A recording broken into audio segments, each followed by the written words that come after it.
Je m'appelle Amber Sullivan et j'ai 28 ans. Le soir où je suis rentré à Santa Ana, je m'attendais à un dîner inconfortable et à une semaine sur le canapé pendant que j'organisais la suite de mes projets. Au lieu de cela, ma mère a poussé une facture sur la table et a dit « Tu nous dois 30 000 $ de loyer impayé. Tes premiers 2000 sont du dimanche où ta voiture disparaît. » Avant que je puisse demander comment elle avait pu inventer un loyer pour des années alors que j'avais vécu à 600 miles de là, mon père a ajouté « À partir de maintenant, nous facturons 10% d'intérêt chaque mois, comme un vrai propriétaire. » Ma sœur a ri. Ma tante m'a traité de clocharde. 4 visages me regardaient comme s'ils avaient répété la scène et s'attendaient à ce que je les supplie. J'ai regardé le tableur de 12 pages, j'ai remarqué plusieurs chiffres étrangement précis, et j'ai compris que quelqu'un avait bâti un plan autour de ma peur. J'ai photographié chaque page, j'ai posé la facture et je me suis levé. Je n'ai pas défendu ma carrière ni ne leur ai rappelé à quel nom était le titre de propriété de ma voiture. J'ai fait un seul sac, j'ai pris mes clés et je suis parti avant minuit. 7 jours plus tard, mon téléphone s'est allumé à 1h du matin. Ma sœur m'a envoyé un texto, « Mec, maman a trouvé quelque chose dans le courrier » et elle hurle. « S'il te plaît, réponds. » À 1h23, ma tante a écrit, « Ta mère et ton père sont ici en sanglots. S'il te plaît, rappelle-les. » Ils pensaient toujours que c'était moi qui avais des ennuis. Ils n'avaient aucune idée que l'enveloppe avait révélé pourquoi ils avaient besoin d'exactement 30 000 $. Avant que je vous dise ce que la lettre a révélé et ce qui s'est passé après mon départ, dites-moi, quelle heure est-il là où vous êtes? D'où regardez-vous? Et quel temps fait-il chez vous? Je suis curieuse de voir jusqu'où cette histoire voyagera. L'ami qui m'a ouvert sa porte cette nuit-là était Emma Reyes, la même personne qui s'était assise à côté de moi en cours d'algèbre en seconde, alors que j'apprenais que les chiffres pouvaient révéler un mensonge plus proprement que les cris ne le pourraient jamais. Elle ne m'a pas dit de me calmer. Elle a fait du café, m'a tendu une couverture et a demandé à voir la facture. C'est à ce moment-là que j'ai finalement nommé toutes les personnes impliquées.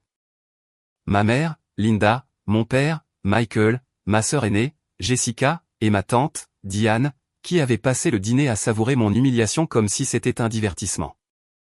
Emma a lu la première page, puis la deuxième, et a froncé les sourcils. Le total n'était pas arrondi. La facture prétendait que je devais 29 840 $ pour le logement, les services publics, l'entreposage, l'administration familiale et les intérêts. Puis, elle ajoutait 160 $ de frais de traitement pour produire le chiffre spectaculaire qu'ils avaient annoncé. Les dates remontaient à 4 ans, y compris des mois où j'avais travaillé à San Francisco et n'avais pas dormi une seule fois dans cette maison. Une ligne me facturait l'utilisation du garage familial alors que ma voiture avait été garée dans un parking payant près de mon appartement. Une autre me facturait un soutien de carrière pendant une année où Linda avait refusé de répondre à mes appels parce qu'elle considérait que le travail dans la publicité n'était pas sérieux. Le document était ridicule, mais il était trop organisé pour être aléatoire. Elle ne croit pas à cela, a dit Emma. Elles en ont besoin. Sa distinction m'est restée. J'étais revenu à Santa Ana après que l'agence où je travaillais a fusionné avec une plus grande entreprise. Je n'avais pas été licencié, malgré ce que Linda avait apparemment raconté au reste de la famille. J'avais accepté une indemnité de départ et je passais des entretiens pour un poste de stratégie régionale qui me permettrait de travailler plus près de chez moi. J'avais des économies, des références et des options. J'avais seulement dit à mes parents que j'avais besoin d'un endroit temporaire où rester parce que je voulais une semaine sans transformer ma vie en une présentation. Linda avait traduit cette discrétion en échec et l'avait utilisée comme une permission de me mettre en procès. À 8h12 le lendemain matin, elle a appelé 6 fois. Le 7e appel venait de Michael. J'ai répondu parce qu'une partie de moi espérait encore qu'il s'excuserait pour la menace des intérêts. Au lieu de cela, il a dit, « Ta mère veut que la clé de la voiture soit laissée sur le comptoir de la cuisine d'ici dimanche si tu ne peux pas effectuer le paiement. » Je lui ai demandé de répéter. Il a baissé la voix et a dit que Linda avait déjà contacté quelqu'un qui pourrait déplacer la voiture rapidement. Je lui ai rappelé que l'immatriculation, l'assurance, le remboursement du prêt et le titre de propriété étaient tous à mon nom. Il a répondu, « Nous t'avons aidé quand tu étais plus jeune. Ne rends pas les choses difficiles. » Cette phrase a mis fin à la dernière excuse que je lui trouvais. Le silence n'était pas la faiblesse de Michael. C'était sa méthode.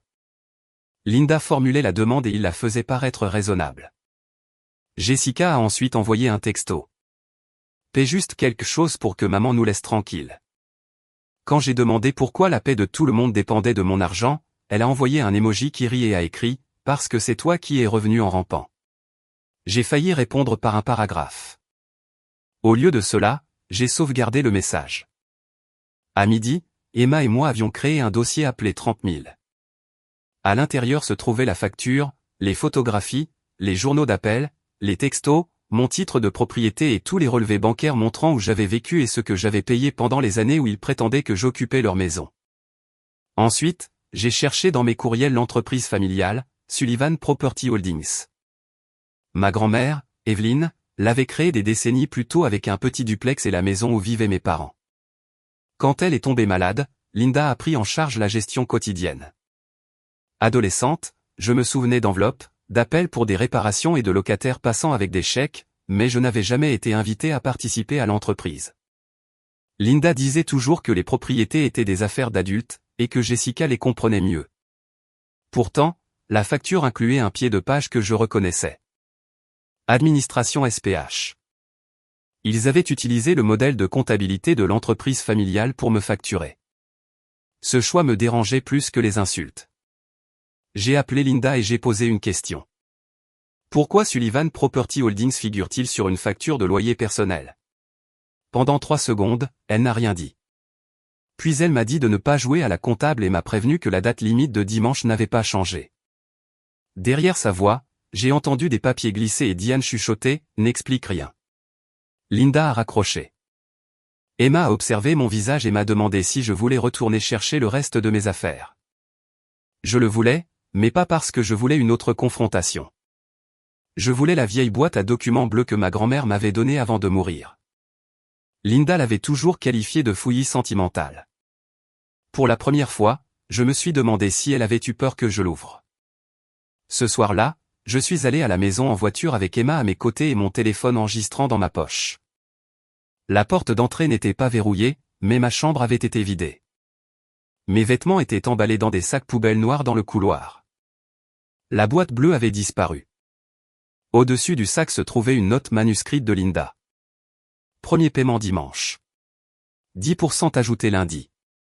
J'ai regardé au-delà, vers le garage, et j'ai vu que mon double de clé de voiture avait disparu du crochet. Je n'ai pas demandé si ma propre famille prendrait vraiment ma voiture. À ce moment-là, la meilleure question était de savoir ce qu'ils étaient prêts à risquer pour m'empêcher de découvrir ce que la facture était conçue pour cacher. Dimanche est arrivé sans aucun paiement de ma part. À 6h40 ce matin-là, j'ai été réveillé par le bruit de métal qui raclait à l'extérieur de l'appartement d'Emma et j'ai vu une dépanneuse reculer vers ma voiture. Un homme en gilet réfléchissant vérifiait la plaque d'immatriculation tandis qu'un autre tenait mon double de clé manquant. Pendant une seconde stupéfaite, j'ai simplement regardé. Puis la peur sur laquelle Linda avait compté s'est transformée en quelque chose de plus froid. J'ai attrapé mon dossier de titre de propriété, j'ai couru en bas et j'ai commencé à enregistrer. Le chauffeur m'a montré un formulaire de mainlevée de véhicule signé par Linda, affirmant qu'elle était une copropriétaire autorisée agissant au nom de Sullivan Property Holdings. La signature sous la mienne n'était pas la mienne.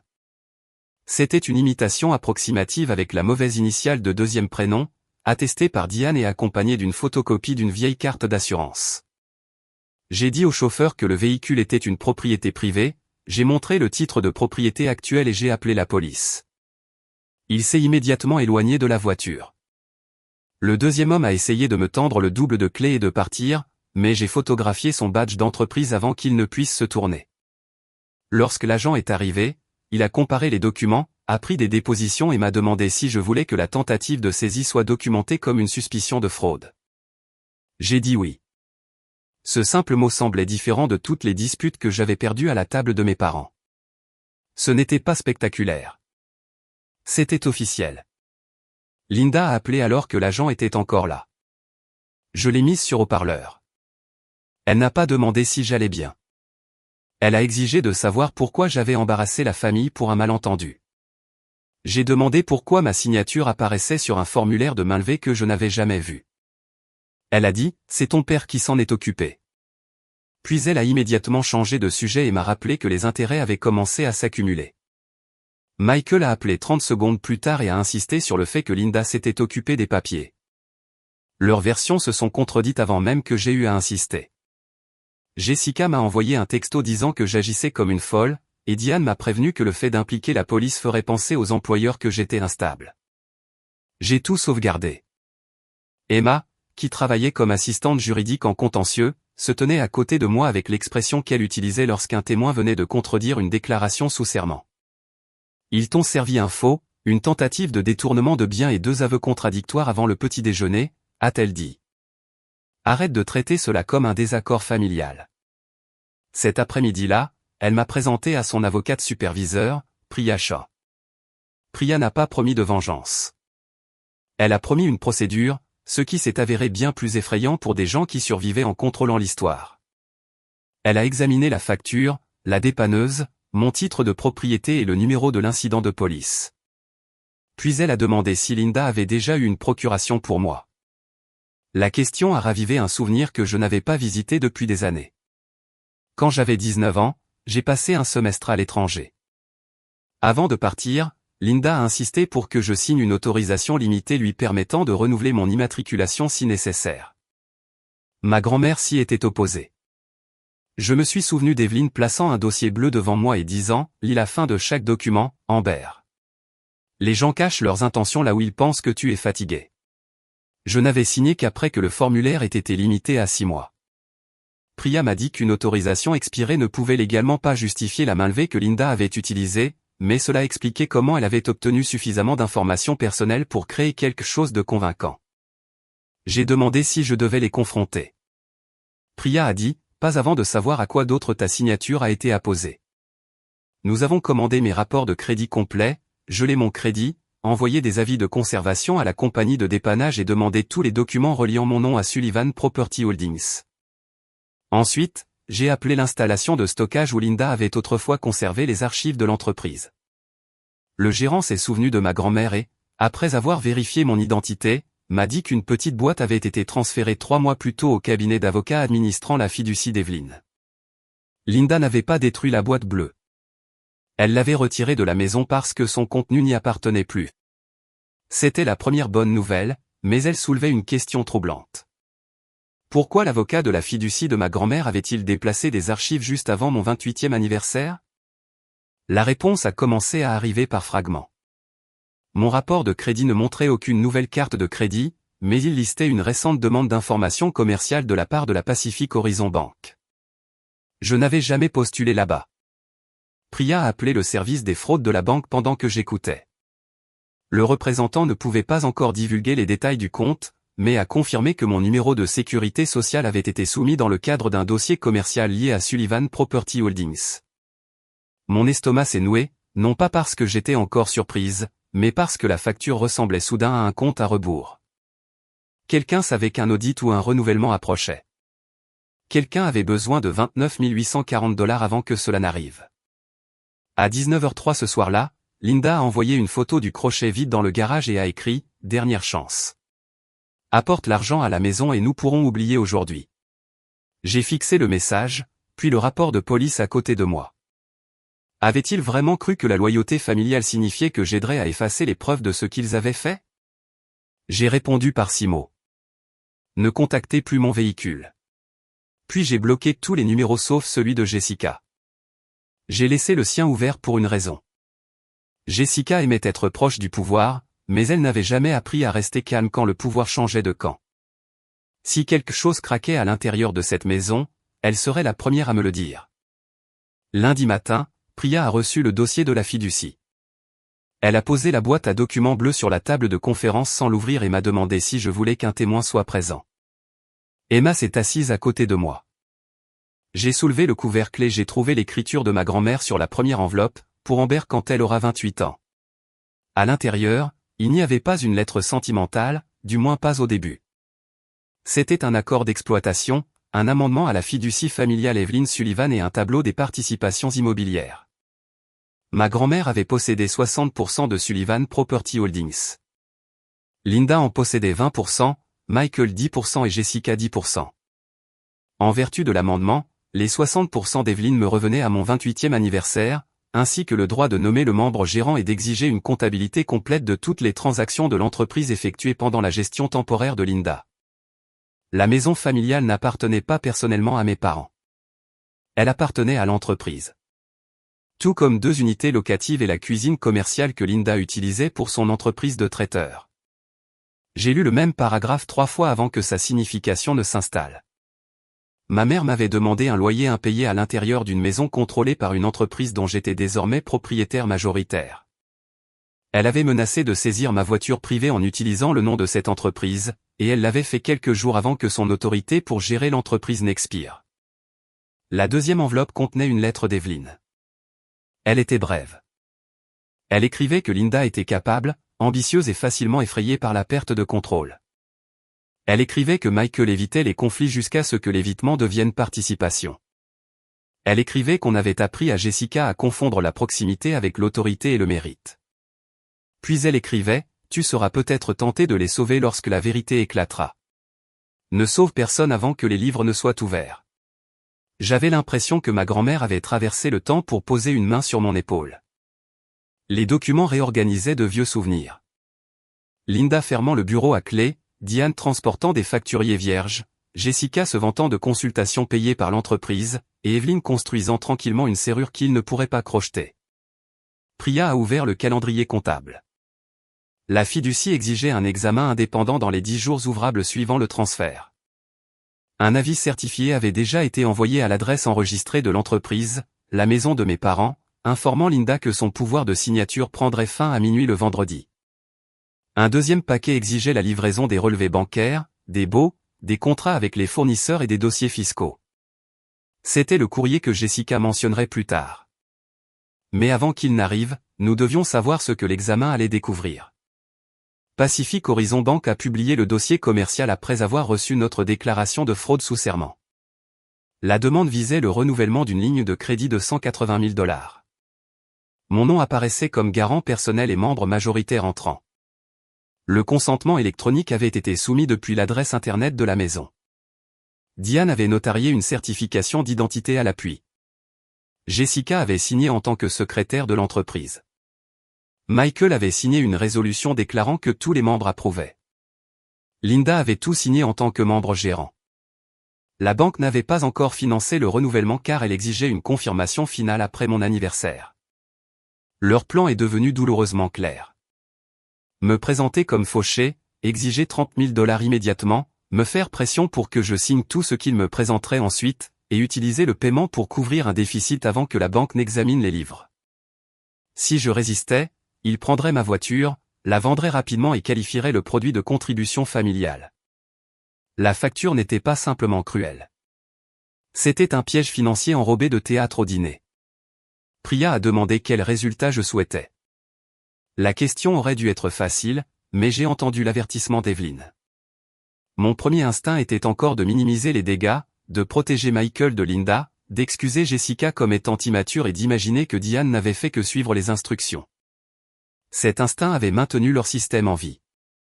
Je veux que l'entreprise soit sécurisée, ai-je dit. Je veux que tous les comptes soient gelés contre les transferts non autorisés. Je veux l'audit et je ne veux que personne ne soit prévenu au-delà de ce que la fiducie exige. Nous avons nommé un gestionnaire immobilier indépendant, notifié aux banques le changement de propriétaire, révoqué l'autorité de Linda et programmé l'inspection comptable pour le vendredi matin. Priya a également envoyé une demande formelle interdisant la vente, le transfert ou la destruction des actifs de l'entreprise. Je n'ai pas appelé à la maison. J'ai reçu l'offre de stratégie régionale cet après-midi-là et j'ai célébré quelque chose qu'il ne pouvait pas redéfinir. Emma et moi avons mangé des plats à emporter sur son sol car sa table était couverte de dossiers juridiques. Le samedi suivant, à minuit 54, le paquet certifié a été livré après plusieurs tentatives infructueuses, selon l'alerte de suivi. 6 minutes plus tard, le message de Jessica est arrivé. Mec, maman a trouvé quelque chose dans le courrier et elle hurle. S'il te plaît, réponds. J'ai regardé les bulles de frappe apparaître et disparaître. À 1h09, elle a envoyé une photo de la première page. Linda avait souligné la phrase fin de l'autorité de gestion aussi fort que le papier s'était déchiré. À 1h23, Diane a envoyé un texto, ta mère et ton père sont ici en sanglots. S'il te plaît, rappelle-les. Puis Michael a laissé un message vocal disant qu'il y avait eu un malentendu au sujet des documents de grand-mère. Linda en a laissé un disant que nous pourrions nous arranger pour le loyer si je rentrais immédiatement à la maison. Il ne pouvait toujours pas dire les mots que j'avais besoin d'entendre. Nous avons utilisé ton nom. Nous avons menti. Nous avons essayé de prendre tes biens. Je n'ai pas répondu. À 1h41, Jessica a finalement envoyé le message que j'attendais. Il y a des choses dans le bureau que maman ne veut pas que les auditeurs voient. J'ai répondu, n'y touchez pas, prends des photos et quitte la pièce. 3 minutes plus tard, mon téléphone s'est rempli d'images de registres. De sacs de papier déchiquetés et de factures de fournisseurs portant le nom de l'entreprise de Diane. Sur la dernière page, une colonne manuscrite montrait un déficit de 29 840 $. Le montant exact qu'il m'avait facturé n'était pas une coïncidence. C'était le trou qu'il voulait que je comble avant que j'hérite du droit de regarder à l'intérieur. Vendredi matin, je suis retourné à la maison avec Priya, un comptable judiciaire nommé Daniel Shaw, et le gestionnaire immobilier indépendant. Je n'y étais pas retourné depuis que j'avais trouvé mes affaires dans des sacs poubelles. Linda se tenait sur le pas de la porte et a essayé de nous bloquer avec la même facture qu'elle avait utilisée au dîner. Elle n'entrera pas tant qu'elle n'aura pas payé ce qu'elle doit, a-t-elle annoncé aux voisins qui avaient commencé à regarder depuis leurs allées. Priya lui a tendu l'accord d'exploitation et a calmement expliqué que j'entrais en tant que propriétaire majoritaire de l'entreprise qui possédait la propriété. Le visage de Linda ne s'est pas effondré. Il s'est durci. Elle s'est tournée vers les voisins et a dit que j'avais manipulé ma grand-mère mourante pour voler la maison familiale. Cette accusation a clarifié ce que des excuses n'auraient jamais pu faire. Elle n'avait pas honte de ce qu'elle avait fait. Elle avait honte d'avoir perdu le contrôle de son public. Je suis passé devant elle sans élever la voix. À l'intérieur du bureau, 3 classeurs étaient vides. Un ordinateur portable avait été réinitialisé et plusieurs boîtes avaient été déplacées. Jessica était assise dans l'escalier, les yeux gonflés, insistant sur le fait qu'elle n'avait signé des documents que parce que Linda lui avait dit qu'ils étaient routiniers. Michael a répété qu'il n'avait jamais compris les finances de l'entreprise. Diane a affirmé que le fait de notariser mon certificat d'identité sans ma présence était un raccourci familial inoffensif. Daniel a commencé par les relevés bancaires que Jessica avait photographiés. En 2 heures, il a trouvé des paiements à l'entreprise d'entretien de Diane pour des réparations dont les locataires disaient qu'elles n'avaient jamais eu lieu, des virements mensuels de consultation à Jessica, des dépenses de traiteur imputées au compte de la propriété. Et des retraits d'espèces approuvés par Linda et Michael. Les 29 840 $ manquants n'étaient que le montant dû avant le renouvellement bancaire. Le total préliminaire inexpliqué dépassait 137 000 $. Linda a réagi en attaquant tout le monde dans la pièce. Jessica était ingrate. Michael était faible. Diane avait surfacturé. J'avais abandonné la famille. Même Evelyn, morte depuis 3 ans, aurait soi-disant tendu un piège cruel. En l'écoutant, j'ai finalement compris l'architecture de notre famille. Linda créait des urgences, attribuait la culpabilité, puis offrait l'appartenance comme récompense pour l'obéissance. La facture était simplement la première fois qu'elle avait imprimé le système sur papier. Priya a demandé à chaque personne de conserver tous les appareils et documents. Linda a refusé et a tendu la main vers l'ordinateur portable du bureau. Le gestionnaire immobilier l'a arrêté. Michael a alors admis que les dossiers manquants se trouvaient dans le garage de Diane. Diane a crié qu'il avait accepté de les déplacer. Jessica a révélé que Linda lui avait ordonné de supprimer les courriels de l'entreprise avant l'audit. Leur alliance s'est désintégrée en moins de 5 minutes parce que rien de tout cela n'avait jamais été de la loyauté. C'était une protection partagée contre les conséquences. J'aurais pu mettre fin à la réunion là et laisser les avocats prendre le relais, mais je voulais une réponse. J'ai placé la facture à côté du registre du déficit et j'ai demandé à Linda, quand tu m'as regardé de l'autre côté de cette table, as-tu vu ta fille ou as-tu vu 30 000 $? Pour une fois, elle n'avait pas de discours préparé. Michael s'est mis à pleurer. Jessica fixait le sol. Diane a marmonné que la question était injuste. Linda a finalement dit, j'ai vu quelqu'un qui devait tout à cette famille. Cette réponse a levé le dernier doute en moi. Je leur ai exposé les conditions. L'autorité de gestion de Linda était révoquée de façon permanente. Le rôle de consultante rémunérée de Jessica prenait fin immédiatement. Les contrats de fournisseurs de Diane étaient suspendus et signalés pour examen. L'accès de Michael au compte de l'entreprise était gelé. La maison serait évaluée car les fonds de l'entreprise avaient subventionné leurs dépenses privées pendant des années. S'ils coopéraient, la procédure civile pourrait rester ordonnée. S'ils détruisaient des dossiers, transféraient des actifs, contactaient des locataires ou touchaient à ma voiture, nous demanderions des ordonnances judiciaires d'urgence et renverrions les preuves aux agences compétentes. Linda a ri une fois, sèchement, et a dit « Je ne ferai jamais ça à ma propre mère ». J'ai répondu « Tu as essayé de vendre ma voiture avant le petit déjeuner de dimanche. Ne confonds pas la retenue avec la permission. » Elle a claqué la facture contre la table et a dit qu'elle dirait à chaque parent, client et voisin que j'étais revenu de San Francisco pour saisir l'entreprise d'une femme malade. Je lui ai dit de leur raconter ce qu'elle voulait parce que l'audit raconterait l'histoire avec des dates, des signatures et des virements bancaires. Ce soir-là, la campagne de diffamation a commencé. Les conversations de groupe familial se sont remplies de messages me traitant David. Linda a posté qu'elle était expulsée par l'enfant pour lequel elle s'était sacrifiée. Diane a appelé 3 cousins et a prétendu que j'avais falsifié la fiducie. Jessica n'a rien partagé publiquement mais m'a supplié en privé de l'exclure de l'audit. Michael m'a demandé de tout retarder jusqu'à ce que Linda se calme. Je n'ai répondu à aucun d'eux. Au lieu de cela, Priya a envoyé un avis factuel à tous les membres de l'entreprise et aux locataires. La gestion avait changé. Le loyer et les réparations continueraient normalement et les dossiers financiers étaient sous examen indépendant. Le contraste était dévastateur. Linda avait le volume. J'avais la documentation. Le lundi, 2 parents m'avaient transmis des messages dans lesquels Linda admettait qu'elle avait besoin de mon paiement avant que la banque n'y regarde de trop près. Une ancienne locataire a fourni des photos de réparation qu'elle avait payées elle-même bien que Diane ait facturé l'entreprise. Plus Linda essayait de détruire ma réputation, plus des témoins se manifestaient.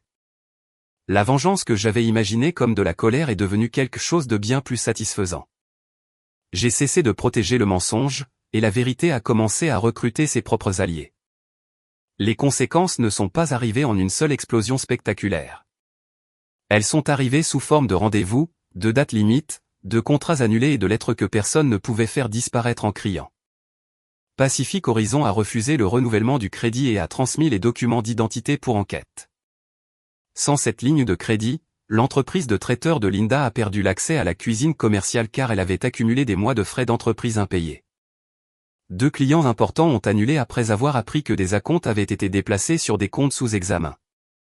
L'audit indépendant a finalement identifié 164 300 $ de paiements non autorisés, de dépenses personnelles, de factures de fournisseurs non justifiées et de retrait d'espèces. Une partie de l'argent avait servi à maintenir en vie l'entreprise de Linda. Une partie avait payé les cartes de crédit et les voyages de luxe de Jessica, déguisés en études de marché. Une partie était passée par la société écran d'entretien de Diane. Michael avait signé des déclarations trimestrielles certifiant qu'il avait examiné des transactions qu'il prétendait maintenant ne pas comprendre. Le rapport final n'a permis à aucun d'entre eux de se cacher derrière le mot « famille ». Il a attribué des noms, des dates, des montants et des responsabilités. La plainte concernant la notarisation de Diane a été confirmée. Sa commission a été révoquée. La société immobilière a résilié tous les contrats avec son entreprise. Et l'assureur qui couvrait son travail a ouvert sa propre enquête. Jessica a perdu son revenu de l'entreprise et, après avoir menti sur son rôle lors d'une vérification de ses antécédents, a perdu une offre d'une agence de courtage locale. Elle a quitté la maison familiale et a blâmé Linda publiquement, puis m'a blâmé en privé, ce qui m'a indiqué qu'elle avait changé de camp, mais pas de caractère. Michael a accepté de coopérer dans l'affaire civile, a cédé sa participation dans l'entreprise en vue du remboursement et a déménagé dans un petit appartement après s'être séparé de Linda.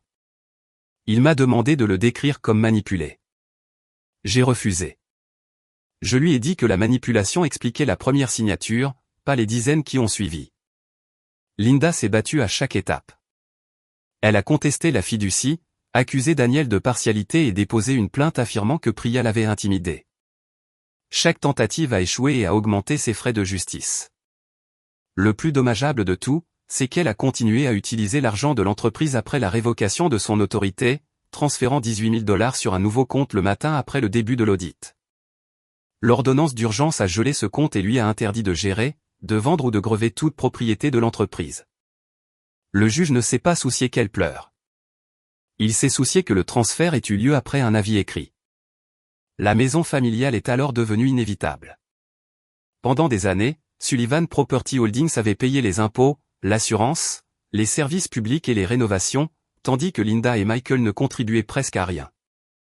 Parce que l'entreprise avait besoin de fonds pour réparer les unités locatives et satisfaire à la restitution, le conseil d'administration, c'est-à-dire principalement moi, a approuvé une vente.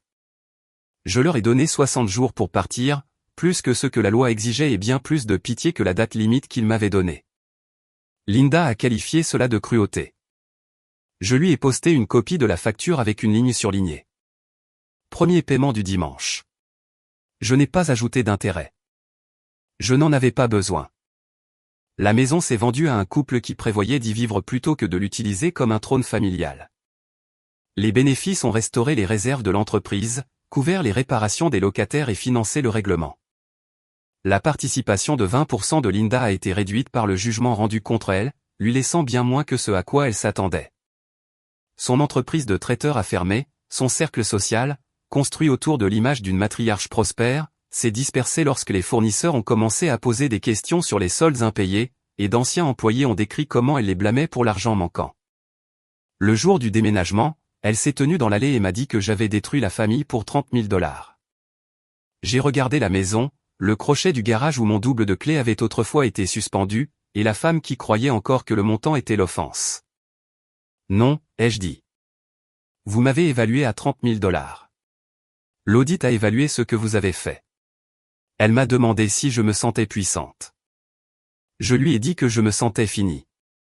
Cela l'a blessée plus que la rage ne l'aurait fait, car la rage l'aurait maintenue au centre de ma vie. Finie signifiait qu'elle ne contrôlait plus le chapitre suivant. Alors que le camion de déménagement s'éloignait, je n'ai pas célébré son sans-abrisme. Elle avait des fonds de règlement et des choix. J'ai célébré la fin de son immunité. Elle avait perdu la maison, l'entreprise, son autorité, une grande partie de sa réputation et l'obéissance inconditionnelle des personnes qu'elle avait entraînées à graviter autour d'elle. Le prix le plus lourd n'était pas la pauvreté.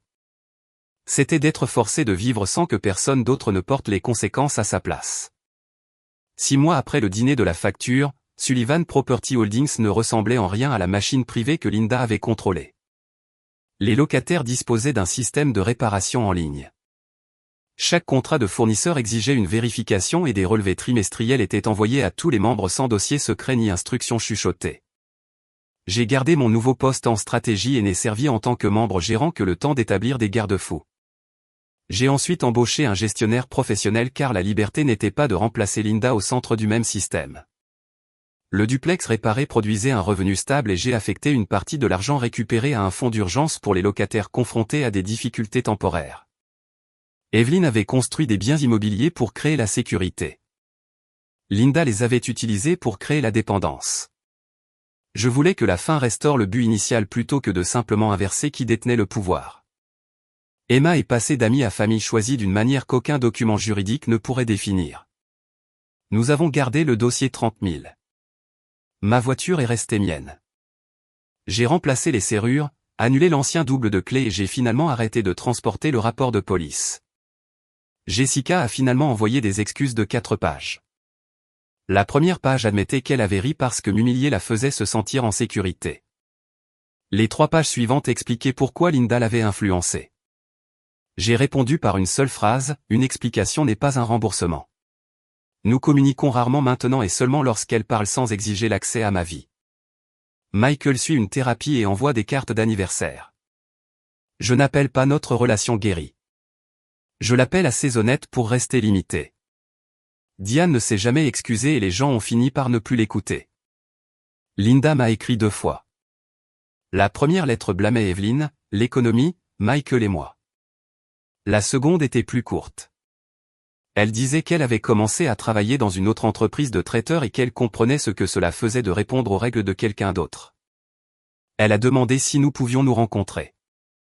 J'ai accepté une seule conversation dans la salle de conférence de Priya, pas dans un café déguisé en réconciliation. Linda est arrivée sans public et a passé 1 heure à chercher une version du passé dans laquelle la peur excusait ses choix. Puis je lui ai dit que le pardon n'était pas une porte à laquelle elle pouvait frapper jusqu'à ce que je l'ouvre. C'était quelque chose que je pourrais ou non ressentir en privé avec le temps. Cela ne restaurerait pas son autorité dans l'entreprise, n'effacerait pas le jugement, ne rendrait pas la maison, ni ne me rendrait responsable de son confort. Elle a demandé, alors, c'est ma punition pour toujours? J'ai répondu, la punition s'est terminée quand les ordonnances du tribunal ont pris fin. Celles-ci sont des limites. Cette distinction était la dernière chose qu'elle n'avait jamais voulu apprendre. Avant de partir, elle a demandé si j'avais toujours la facture originale. Je l'avais. Elle était accrochée dans mon bureau à domicile à côté d'une copie encadrée de la phrase d'Evelyne. Ne sauve personne avant que les livres ne soient ouverts. Je n'ai pas gardé la facture parce que j'aimais me souvenir de l'humiliation. Je l'ai gardée parce qu'elle marquait le moment où leur histoire sur moi est devenue une preuve contre eux. J'étais entré à ce dîner en croyant que j'avais besoin de ma famille pour confirmer que je n'étais pas un échec. J'en suis sorti en croyant que je devais leur prouver le contraire. Finalement, j'ai appris quelque chose de mieux. Les gens déterminés à mal vous comprendre transformeront chaque défense en un autre procès. La réponse la plus forte n'est pas toujours un discours. C'est parfois un compte bloqué, un message conservé, une déclaration sous serment et le courage de laisser les conséquences arriver sans les interrompre. Linda avait exigé $30 000, 10% d'intérêt mensuel et ma voiture. Une semaine plus tard, elle me suppliait de revenir parce que le courrier révélait que la maison qu'elle dirigeait, l'entreprise qu'elle utilisait et les livres qu'elle cachait n'étaient plus sous son contrôle. Je suis revenu, mais pas en tant que la fille effrayée qu'il s'attendait à pouvoir pressurer. Je suis revenu en tant que la propriétaire majoritaire qui a ouvert tous les dossiers qu'ils avaient essayé de fermer. Ils voulaient une locataire qu'ils pouvaient facturer, un bouc émissaire qu'ils pouvaient humilier et un fonds de sauvetage qu'ils pouvaient vider. Au lieu de cela, ils ont créé le témoin qui a mis fin à leur arrangement. Auriez-vous pris l'argent, accepté des excuses et gardé la maison familiale intacte? Ou auriez-vous laissé chaque conséquence documentée subsister? Je connais ma réponse. La famille peut demander la grâce, mais elle ne peut pas exiger l'immunité. La nuit où je suis parti, je pensais que je perdais ma place dans la famille. Ce que j'ai réellement perdu, c'est le rôle qu'ils m'avaient assigné. Tout ce que j'ai construit par la suite m'appartenait enfin. Nous espérons que cette histoire fictive vous a offert une fin significative. Tous les événements et personnages ont été créés uniquement à des fins de divertissement et occasionnelles. Nous espérons que cela vous rappelle que votre douleur n'a pas besoin d'être visible pour être réelle et que votre guérison n'a pas besoin d'être spectaculaire pour avoir de l'importance. De petits pas loin du danger peuvent toujours mener à une vie complètement différente.